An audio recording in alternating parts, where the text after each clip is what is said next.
Hi everyone! My name is Joel Lobos from BSH1C. May kunti akong ibabahagi sa inyo na kalaman upang maiwasan ang sakit na STD o Sexual Transmitted Disease. Ito ang mga tips upang maiwasan ang sakit na STD o Sexual Transmitted Disease. Una, pag may nakita kang singaw sa ari mo o sa ari ng partner mo, wag kang makikipagtalik. Dahil ito ay isang uri ng STD o Sexual Transmitted Disease na tinatawag na syphilis. Ang bakterya na nagbibigay sanhi nito ay Treponema pallidum. Maaari rin makita ito sa vagina, balls at butas ng puwet.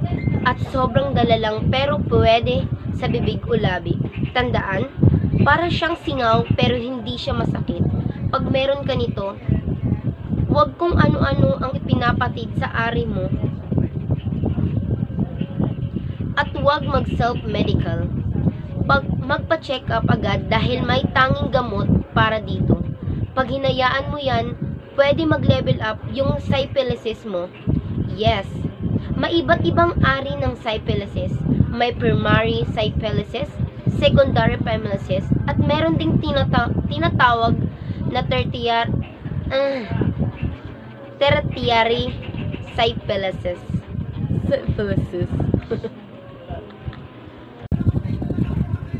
Baka may magtanong na parang may nakita ako na singaw sa ari ng partner ko, pero masakit daw. Makipagtalik? Syempre hindi. Hindi pa rin. Huwag kang makipagtalik, baka ibang STD na yan. Yun pang masakit, paano nga ba natin may iwasan? Ang best way para maiwasan ang kahit na anong STD ay huwag kang makipagtalik, lalo na kung di mo talaga kilala ang katalik mo. Hindi mo alam ang sexual history niya at hindi ka sigurado kung ikaw nga lang ba ang katalik niya.